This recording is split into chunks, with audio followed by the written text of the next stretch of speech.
Alright, here we go. See who this Byleth is. Byleth or Byleth? I don't know.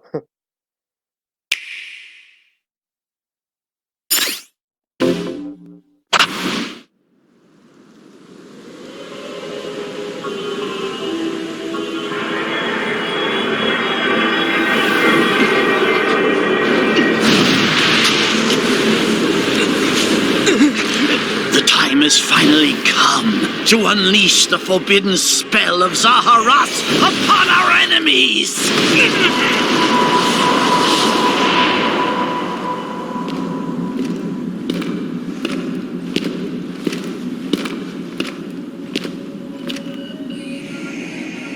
What were you thinking, charging right into an enemy's trap? As you and I are one, I too am trapped within this void. In time, our hearts and minds will cease to be. Are you prepared to die? I thought as much. I also do not wish to die. And yet, there is no other choice. You must join Smash. What? Join Smash Brothers already! What in the world are you waiting for?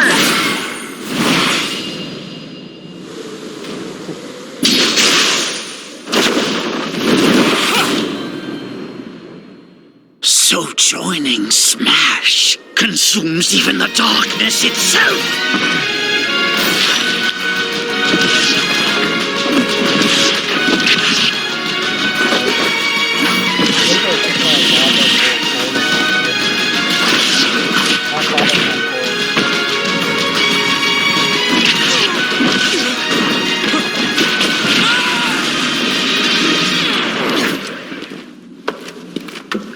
So you return, and sooner than expected. I see. Too many swordsmen, are there? And you wield the sword as well? What will you do? Huh. So that is how you plan to win the day? So be it. I reward your cleverness this time.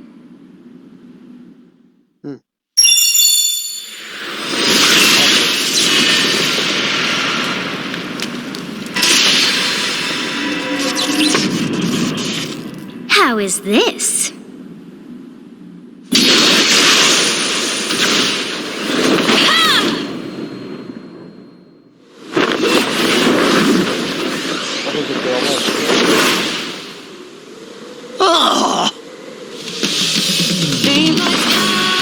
Of anyone, you should be able to handle the hero's relics. With Arid Fire, strike with superior reach. Use Amir's overwhelming power. Unleash the blinding speed of Failnaught. Along with the sword of the creator, each weapon matches a direction.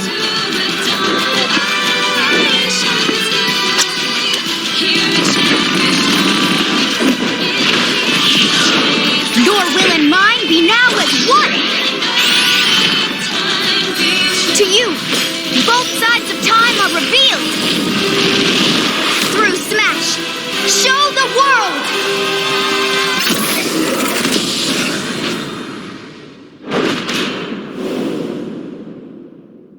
Fire Emblem Three Houses.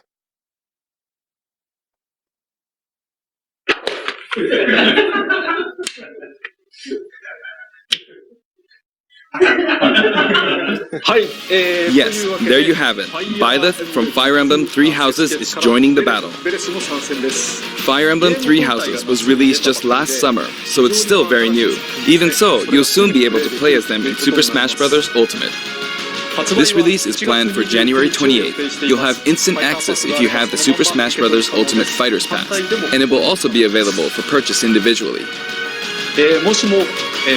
In case you're not familiar with Fire Emblem or Three Houses, I'll explain a few things, so don't worry. First off, what is Fire Emblem? It's really hard to pronounce in Japanese. The producer said it's okay if I just say Fire Emblem. But when writing it, if you don't write Fire Emblem, the Fire Emblem police will come and get you, so please be careful. The series' first entry launched in Japan on the Famicom in 1990. You could say it was a pioneer in the genre of tactical role-playing games.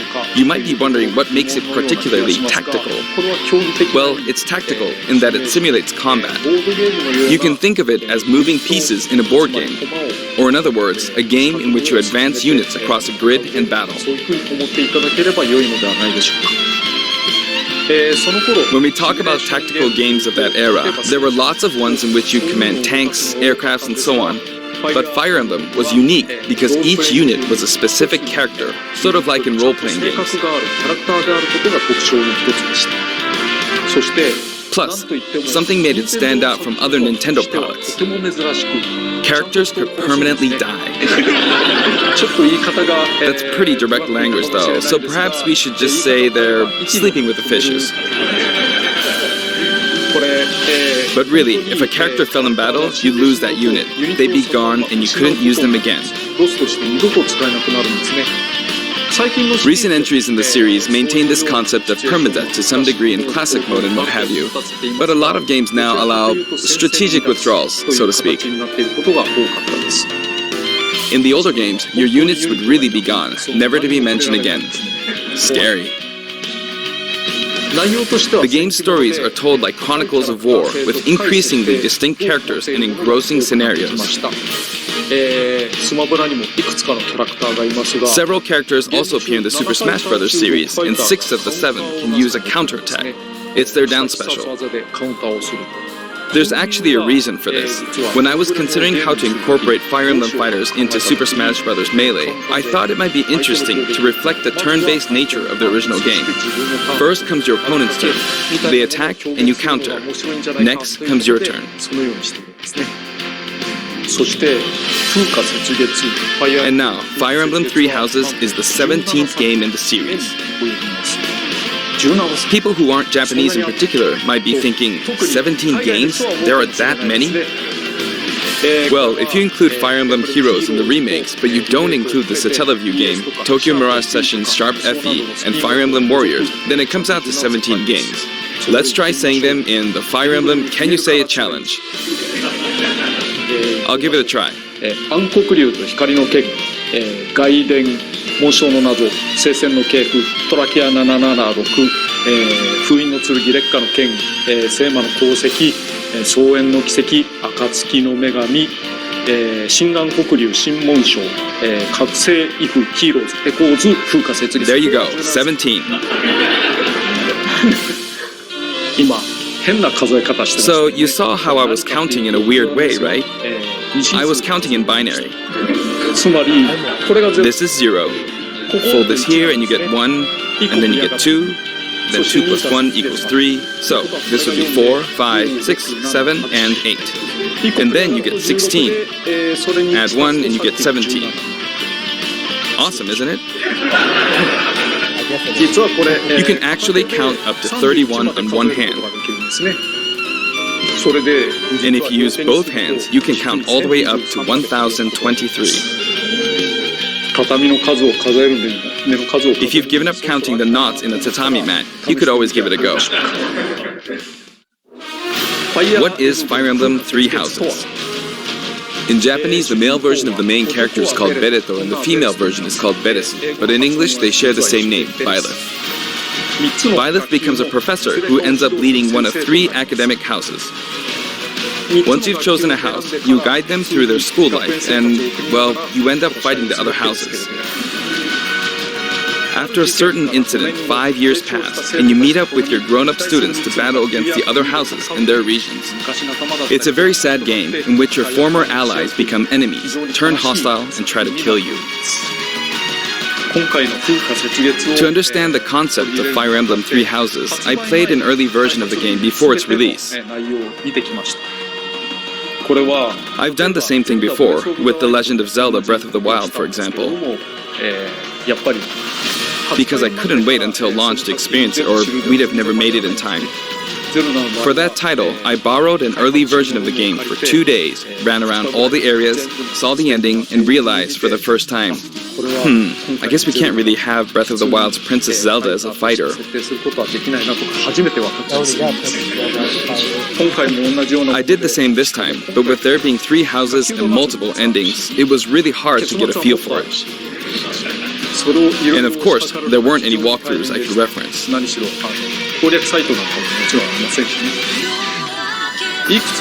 The game has multiple routes and the outcome of each is very different. Your experience will vary depending on the route you choose, and many of the characters you meet will adopt different roles in the story. I'll try to avoid spoilers when I'm talking about the fighter. I hope you'll understand. Before my demonstration, I should point out that when I did the Terry Bogard showcase video, I mentioned that it was recorded a month in advance.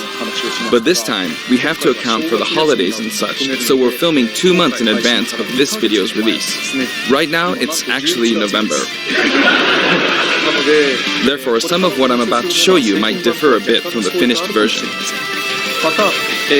As always, I'm using a special in-game camera and such for demonstration purposes. Here I go.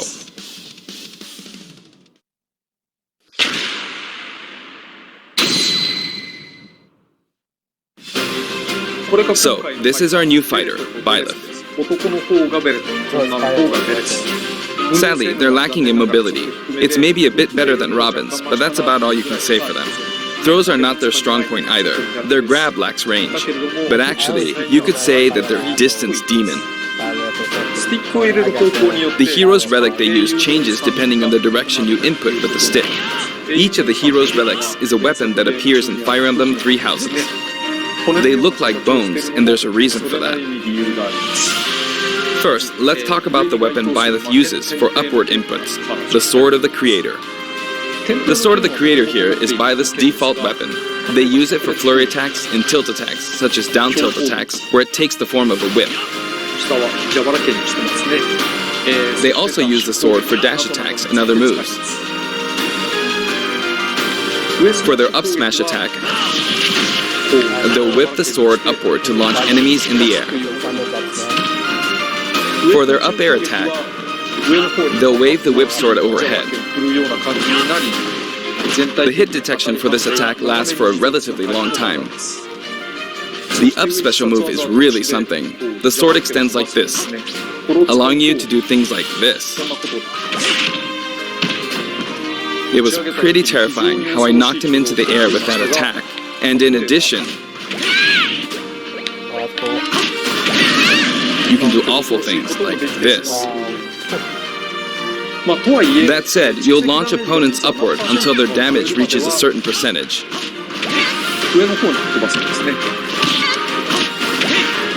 Exceed that percentage and you'll need to be careful. You may find it helpful to mid-air dodge. I've already shown this, but you can also use it to latch onto edges. So that's the up special. Now for the sideways inputs. This is Erdvar, the same name as the weapon from Celtic mythology. First, we'll go through the forward and back air attacks. As you can see, they have a long reach. Like so. Marth's air attack keeps opponents in check too, right? If Byleth does the same thing, you'd win out, so you should be able to beat it. Next, the side smash attack. This also has a long range. It'll connect even from here.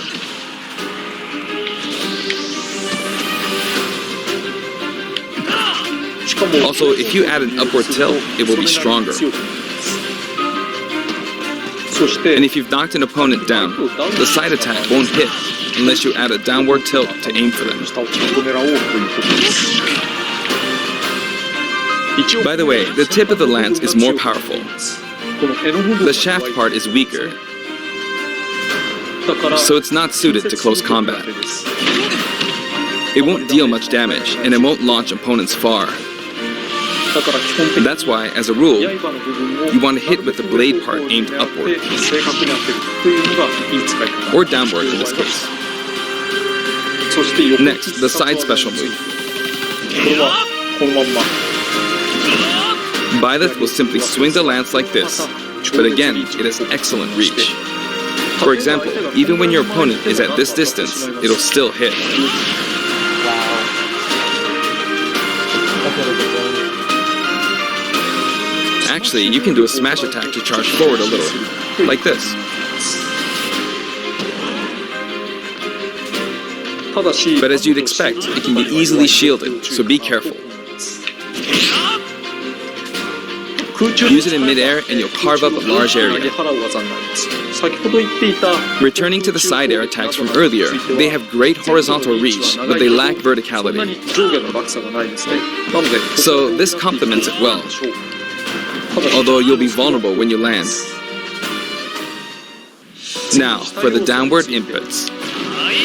For these, Byleth will use an axe called Emir. It's named after a weapon that appears in Ugaritic myth. First, the down air attack. It really is strong. You can try for a meteor effect with this attack. Next is the down smash attack. A heavy swing of the axe back and forth. As you can see, it has a great deal of launch power.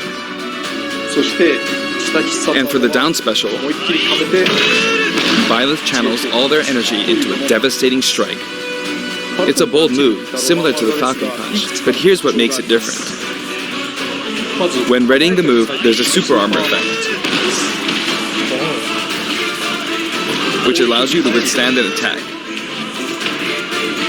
Just so you know, if you execute a Falcon Punch at about the same time, it plays out like this. It's a bit slower than the Falcon Punch, but due to the super armor effect, you have the advantage. Unless you get grabbed. Another notable aspect is that it lets you pass through platforms. While you're charging up, you can breeze past platforms like this to reach a lower area. It won't let you jump, but you could use it as a surprise attack. Also, you can turn around during the move. The swing takes a while, so if an opponent runs behind you during the move, you can quickly change direction. Even though it can be hard to land a hit with this move, it can be really effective when used against a group of opponents. Plus, even if you fail to land a direct hit, any opponents on the ground nearby will still be launched a little. It's as if the quaking of the ground launches them. By the way, earlier I talked a little bit about the other Fire Emblem characters' moves. I don't recommend using this down special against fighters from the Fire Emblem series, because you'll just get loads of counters. It hits with that much power in a single attack. Counters can actually multiply the power of blocked attacks, and using easily anticipated attacks like this could just get you hit by counter after counter.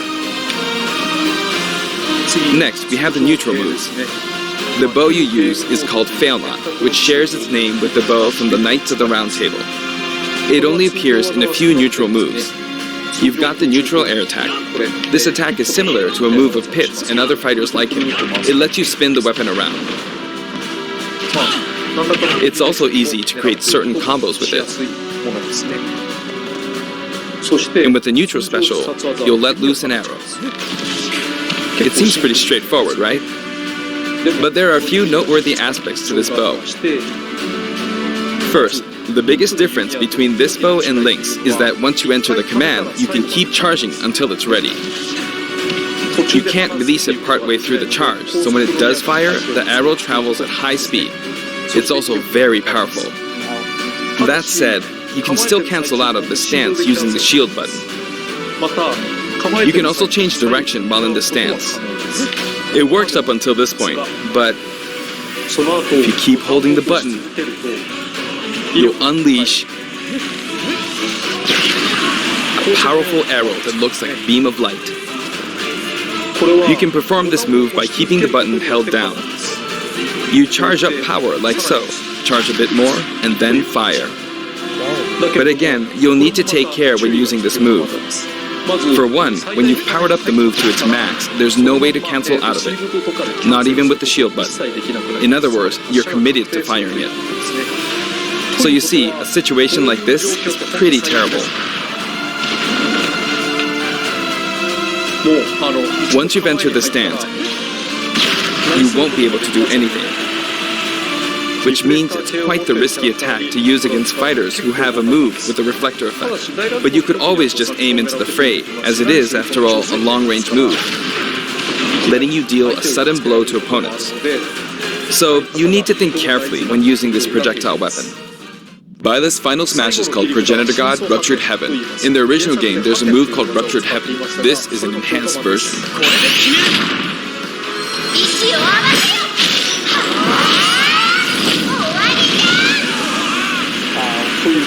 As you can see, you team up with the mysterious Sothis and launch an attack together.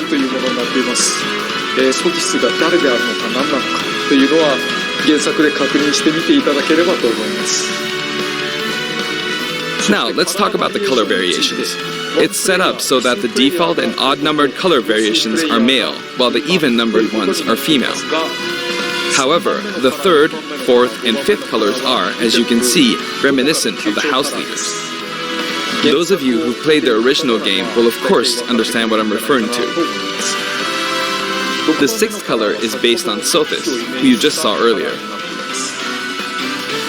And the seventh and eighth variations have a different hair color, which is based on something that occurs in the course of the original game's story.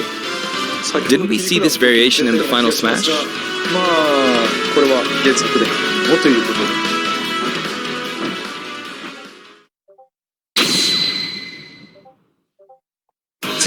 Next, I'll introduce the stage.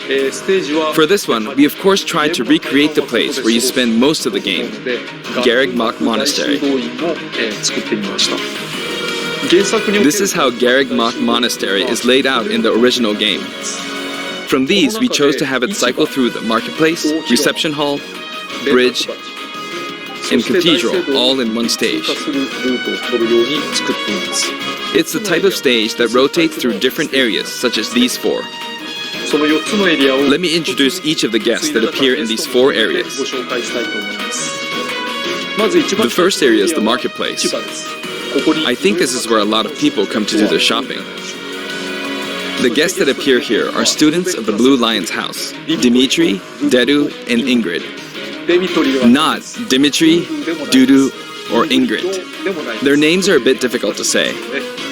They're largely from the Holy Kingdom of Fargus. Since it's a kingdom, that means they have a monarchy. For that reason, I guess you could say Dimitri's the future king. He had quite a difficult life and may or may not end up with just one eye. He's an unfortunate one, that one. There are vendors on either side. In the original game, these are important booths where you buy all sorts of things, but here you can break them, you see.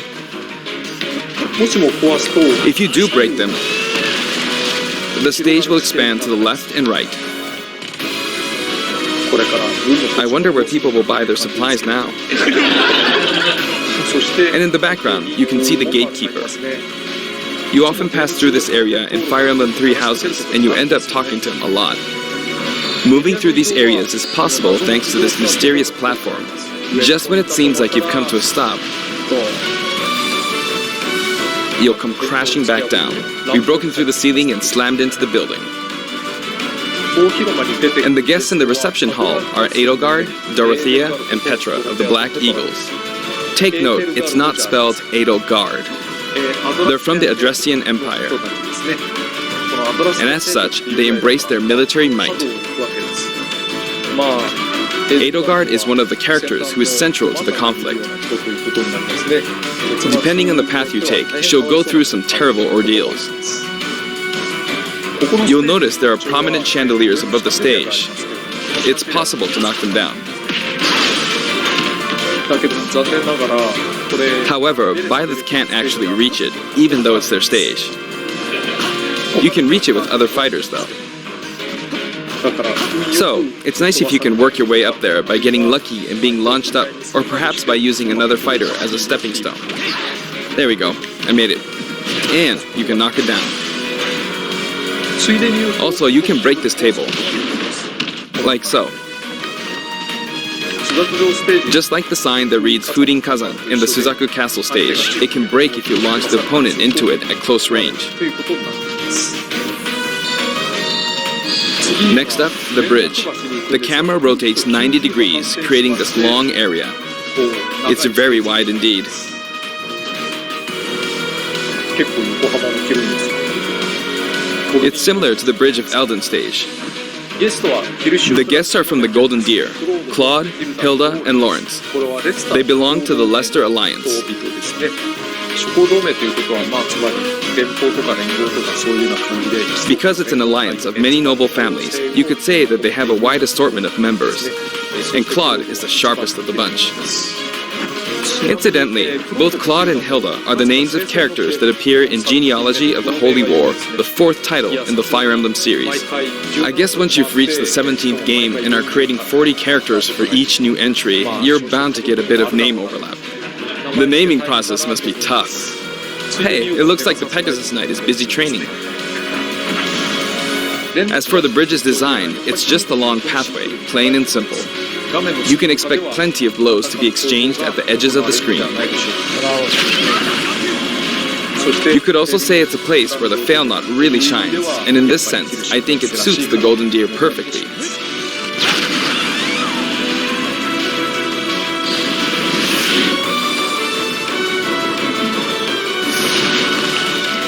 The last area is the Cathedral, only with some platforms you can pass through. The guests appearing in the Cathedral are Sedith, Flayn, and Rhea. There's Sedith, who appears to have an extremely strong bond with his sister, Flayn. She seems to be under the protection of him and Rhea, who you can see fighting during the opening of Fire Emblem Three Houses. All three have character quirks related to their true identities. I feel that Flayn might be saying shush at this point, so I'll leave it at that. This is a simple area of the stage. All it has are these platforms. Being the last area, it may be a place where some intense battles will be waged. It'll cycle through each location in about 2.5 minutes.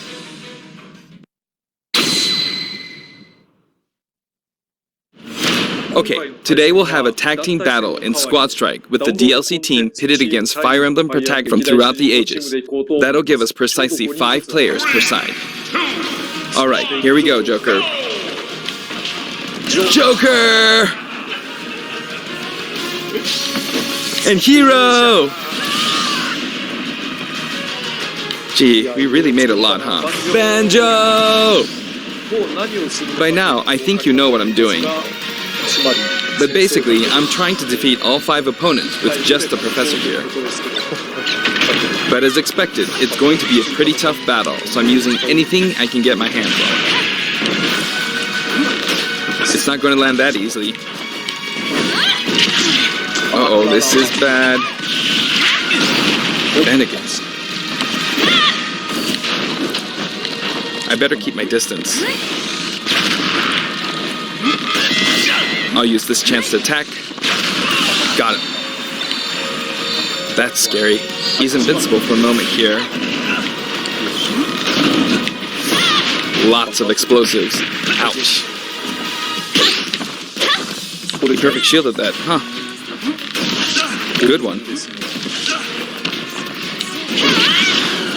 If I do this, or like so... No anti-air, huh? There, the soccer ball connected.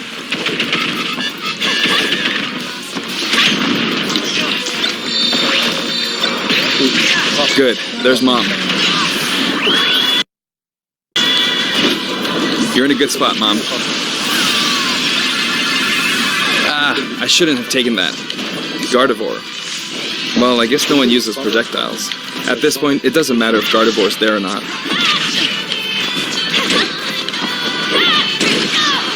I feel like the enemy might get this smash ball. See? They got it. But I mustn't give up. I can't waste this chance. There's another smash ball. Yes, got it. Now! What are you charging up for?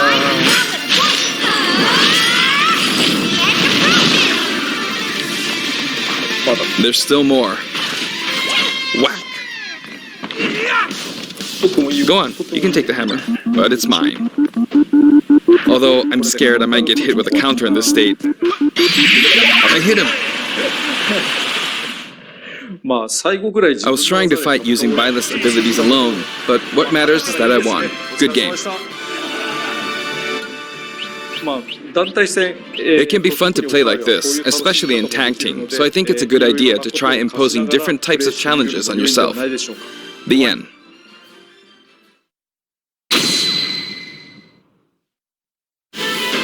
Now, about the additional music. Since it's from the Fire Emblem series, we'll be adding each of the new tracks to all the Fire Emblem stages. There are already a lot of Fire Emblem tracks in the game. Our selection this time has been made taking those existing tracks into consideration. 11 songs are being added. This includes an arrangement of the main theme in both Japanese and English. I hope you'll enjoy these as well. We're also adding in a new spirit board. It includes the house leaders among some of the other popular characters. Sothis is Legend class. Also, there's a new classic mode route, a Heroic Legacy, which is designed to let you enjoy classic Fire Emblem stages from throughout the series' history. The final battle is against Master Hand and Crazy Hand, but you'll find that something pretty amusing happens, so look forward to that. Now for the Mii Fighter costumes. Please take a look. Okay.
This time we're releasing a Cuphead costume. And for those of you who purchased the Cuphead costume, an additional song will be added. It's called Floral Fury, and it's the theme that plays when fighting Cagney Carnation. I hope you enjoy these as well. After purchasing a costume, I recommend using the sharing feature. If someone has created a Mii Fighter, you can play using the costume it's wearing immediately after you download it. And now, onto the amiibo. The color palette for Dark Samus looks pretty good, doesn't it? Dark Samus and Richter are planned for release on Friday, January 17th.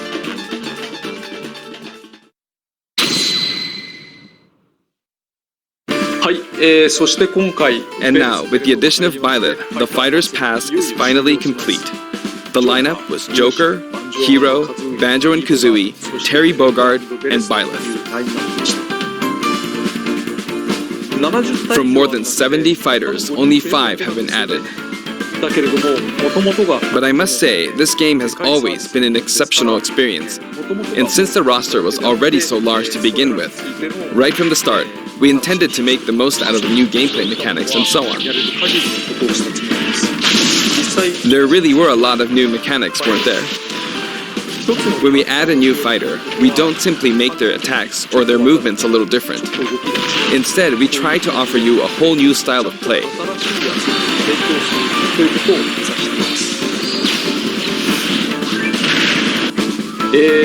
As I stated, we'll continue to release more DLC fighters down the line. I had thought that 1 or 2 might suffice, but, well, have a look.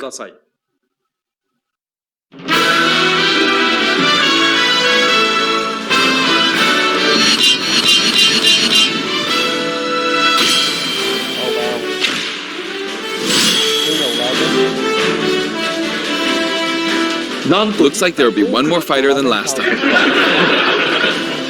For this reason, we will be releasing the Super Smash Bros. Ultimate Fighters Pass Volume 2. It will be available for pre-purchase on the date shown, so please keep an eye out.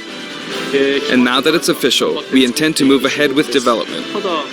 Of course, like last time, the contents will remain unknown for now, and I'm personally very sorry that we have to release Fighters Pass Volume 2 when the details have yet to be revealed.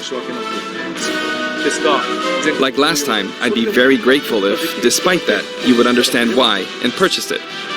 Furthermore, the new additions have already been decided. Even if I receive many requests regarding potential candidates on Twitter, I'm afraid it would be very hard to consider them. But I still hope you'll look forward to it. We're also including a bonus with Fighters Pass Volume 2. Last time, it was a Rex costume, but this time, here's what we have.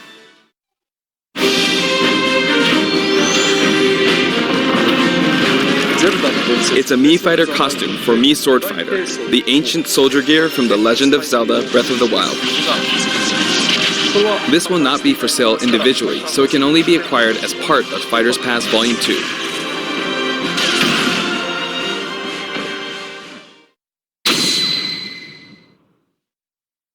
It's been reported that Super Smash Bros. Ultimate is the highest-selling fighting game in the world. Personally, I don't know if it counts as simply a fighting game, but I guess it's seen as a fighting game around the world. It seems like Street Fighter 2 was in the lead for a while, but now Super Smash Bros. Ultimate has surpassed it in total sales. However, I'm not sure if this is accurate. There were 5 versions of Street Fighter 2, or 6 to 7 if we really want to get into the weeds. Plus, there's the arcade versions and the 25 ports to other systems, so I don't know if that's been accounted for. Also, I don't know if that really qualifies as one game. It's up for discussion. So, who knows? But when it comes to a single piece of software, it seems like Super Smash Bros. Ultimate is number 1. Although, I still don't know if it can really be called just a fighting game. I feel like it's become more than a fighting game, some sort of celebration of gaming or something else entirely. Also, I feel a deep attachment to the 5 DLC fighters.